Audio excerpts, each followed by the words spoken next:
Hello, I'm Sheriff Bill Brown, bringing you this edition of the Sheriff's Roundup from our main jail, where we'll take you behind the scenes and show you how our transportation unit moves incarcerated people to court, appointments, and between facilities. And finally, we'll recap this year's Deltopia operation. The most visible responsibility of the Sheriff's Office Custody Division is the operation of our 2 county jails. But there's far more than housing happening behind the scenes. In this next segment of the Sheriff's Roundup, we will take a behind-the-scenes look at how our team safely and securely moves incarcerated people to where they need to be, including court appearances, medical appointments, and inter-facility transfers. I'll hand it over now to our transportation team to give you a peek inside their day-to-day operations. That is a jail on wheels. So when they leave this jail and go to our jail on wheels, it's to point A to point B quickly and safely as possible.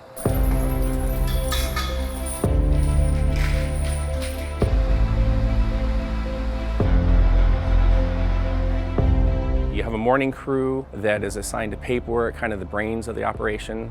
They set up the whole day. They set up a bus, a configuration map, things like that, for transportation to all courts, out of counties, mental state hospitals, prisons, and local medicals.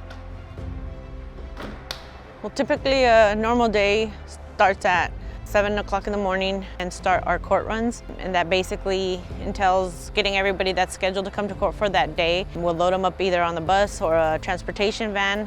Basically mirror what the jail has classification-wise. Females separated from males. What kind of charges do they have? Is a severe charge from a drunken public, all the way to the top to where they're wanted for murder.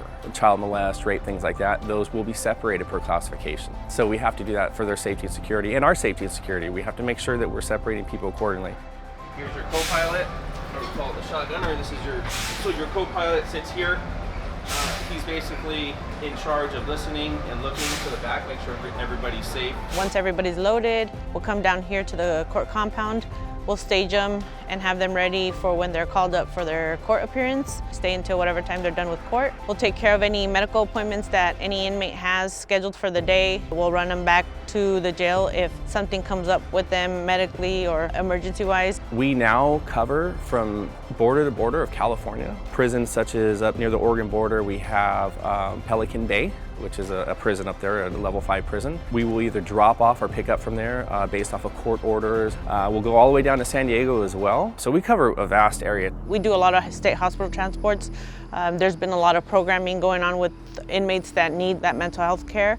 So we've been able to transport them to whatever hospital has available beds for them to be able to receive that care. It's challenging at times, but we have a good crew. We have people that know what it takes to get to a location and back safely with our inmates. If something pops up as far as a medical issue, an altercation, someone needs attention of something, we don't have always that option to say, hey, can I get on my radio and ask for additional officers? Your officer is your partner. So that's why we take it very seriously on these trainings that we have. We're always alert. There's always something that can happen throughout the day. We all become close to each other. We're a little family, but regardless of where we're at, it's a group effort. You rely on your partner, you rely on everybody that's on the floor with you, we're a close family. A lot of these guys that go to court, when they come back from court, and they may be going to prison for life. We've had guys that come through the door that are anywhere from combative to crying to, just being very respectful overall. So we build that rapport over the years with these guys, and they remember us. You treated me with respect. You learn about them in a deeper level where you know how to help them. They are human beings. You become a counselor to them. They rely on us when they get bad news. We're the first person they see, so they have nobody else to talk to. Sometimes they won't talk to other inmates, they'll talk to us. So then we know personally what's going on, and then it's up to us to find them the help that they need.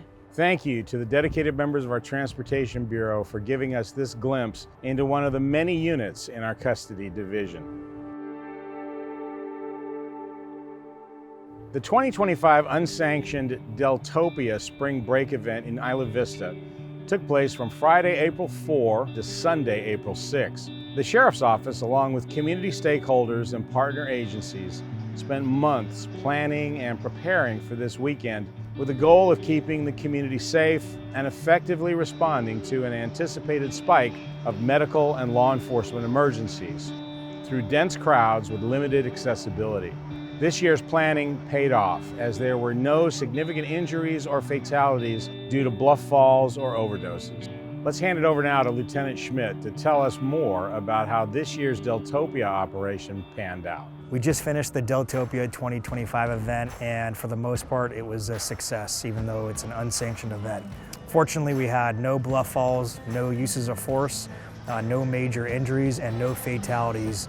And that's thanks to a lot of the messaging that went out beforehand, as well as having a tremendous amount of officers on scene to deal with the large amount of people spread out throughout Del Playa and the other parts of Isla Vista. What helped make this a successful operation was the partnerships we have with other agencies that came into Isla Vista to assist us with this massive event. We were fortunate to have agencies from Ventura, Santa Barbara, and San Luis Obispo counties, which really helped have enough resources in the field to deal with all the calls. It's a public safety event. That's our main goal, not just law enforcement. And a big part of that is making sure that we can get medical resources, search and rescue personnel to people that need it. And a lot of times they are not accessible by just those medical teams, so they require law enforcement to assist. And that was a huge priority for the operation, was making sure people who were in need of medical aid were able to be reached and brought to the triage tent. The partnership was one of the great successes of this Deltopia. Over the course of the Deltopia weekend, 45 citations were issued, 84 arrests were made, and 3 DUI arrests were made at a DUI checkpoint in Goleta. Our partnership with custody was much more significant than on a typical busy weekend in Isla Vista. We had multiple jail vans transporting arrestees back to our field booking, which was also staffed by several custody deputies. It's a very busy time for them. There was multiple people that had to get processed, and they were extremely efficient getting all the arrestees to the jail safely. Another great resource we had was the Sheriff's Mounted Unit, a great resource for crowd management and situational awareness based on their elevated position. In addition, there are several community groups that came to assist, including the Isla Vista Community Services District, Ivy Safe, and UC Santa Barbara. So it was a collaborative effort between all stakeholders to create the safest event possible. As with every Deltopia, we learn a lot from each event, and we apply lessons learned to future planning so we can be more efficient and effective with enhancing public safety. Thank you, Lieutenant Schmidt, for stepping up to lead Isla Vista through this challenging operation. Well, that's going to do it for this edition of the Sheriff's Roundup. Thanks for watching, and thank you for supporting us as we protect your safety.